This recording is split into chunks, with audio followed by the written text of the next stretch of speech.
Are you taking the ACT and wondering, what the heck do I have to score on this thing to get into college? Well, if that's you, you have come to the right place. We're going to talk today about what makes a good ACT score. Before we get started though, I want to remind all of you to subscribe to our channel. All you have to do is click subscribe. It's really fun. And then go to our website, SupertutorTV.com/subscribe, and subscribe to our mailing list. We'll keep you updated on all the wonderful things that we do here at SupertutorTV. We'll update you on any available coupons, discounts, giveaways, or awesome things like that. And we'll also let you know about any new videos. So go check that out. So what is a good ACT score? Well, that depends on what your goals are. Everybody has different goals. And so what's a good ACT score for you may not be a good ACT score for somebody else with different goals. So what I'm gonna do, I'm gonna talk through sort of some different bands of ACT scores and what kind of colleges those can get you into potentially on average, and what your goal should maybe be if that's the kind of school that you'd like to get into.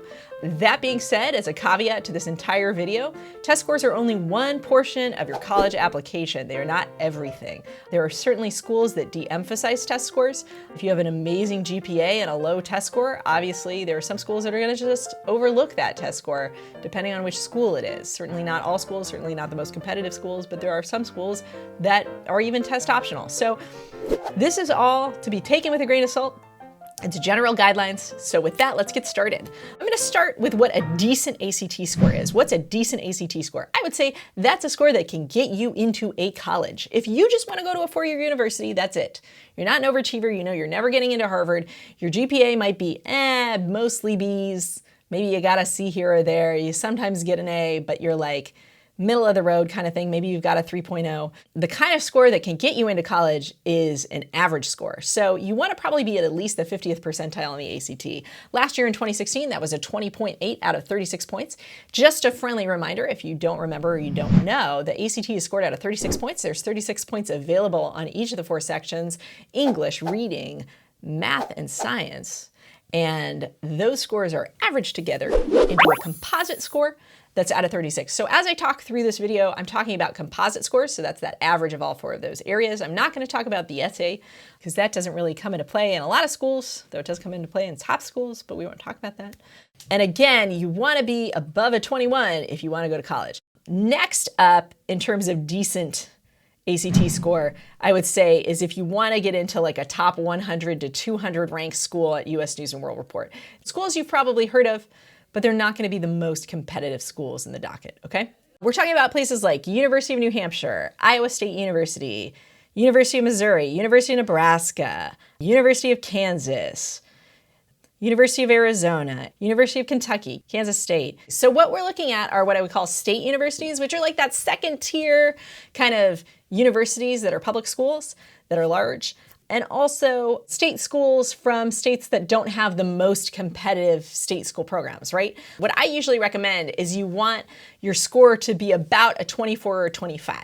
You might be able to get into these schools with a score as low as a 22. Depending on your GPA, you might want more like a 27, but generally a 24 or 25 is going to get you into sort of your average state schools and what I call like schools you've heard of that have something of a reputation. Next up on my list is what's a good ACT score. Okay, so I would say a good ACT score is going to get you into, say, a top 50 to 100 ranked school on your US News Report or your Forbes magazine list, okay? This could be schools like University of Florida, Fordham, Villanova, Virginia Tech, Texas A&M, UC Santa Cruz, Michigan State, University of Iowa. I could keep going. What I like to see from students to get into a school like that is I want to see a 27 or a 28 on average. Does that mean you're not going to get in if you have a 25? No, you might be able to get in with a 25 depending on which school it is. Or you might need a 30 to get in if your GPA is kind of meh, right? But a 27, 28, that's usually what I like to see going in. What if you're even more ambitious? You want to get into a top 50 school, say something ranked 30th to 50th. If that's your goal, then what I like to see generally is about a 29 on the ACT. Again, you could get in with a 27 if you're lucky. If you have less going for you in other ways, a 31 might get you into these kind of schools.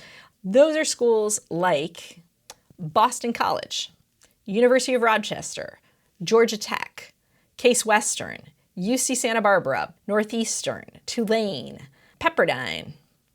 If you want to get into schools like that, I generally recommend you have about a 29 on your ACT.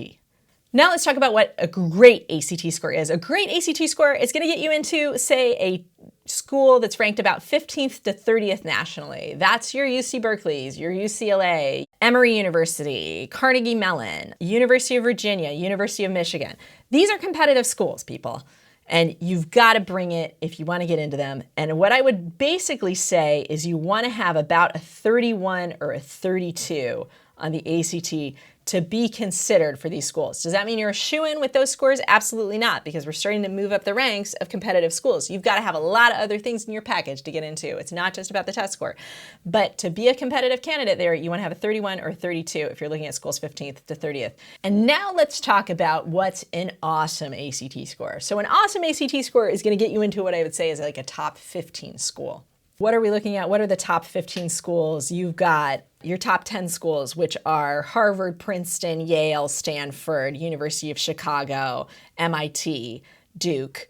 For those schools, what I like to say is if you really want to be competitive, you usually want a 34 or above if you're in any sort of a competitive context, meaning if you go to a pretty good high school where most of the students are going to college and people have money to have tutoring or private tutoring or whatever, or if you're from a coastal city that is a cutthroat kind of academic environment, if you go to a private school or a very good public school, that's what I want to see. I want to see a 34 or above for your top 10 schools. Top 15, you might be able to get away with like a 33 or above. It doesn't mean don't apply if you've got a 33 or even a 32 or even a 31.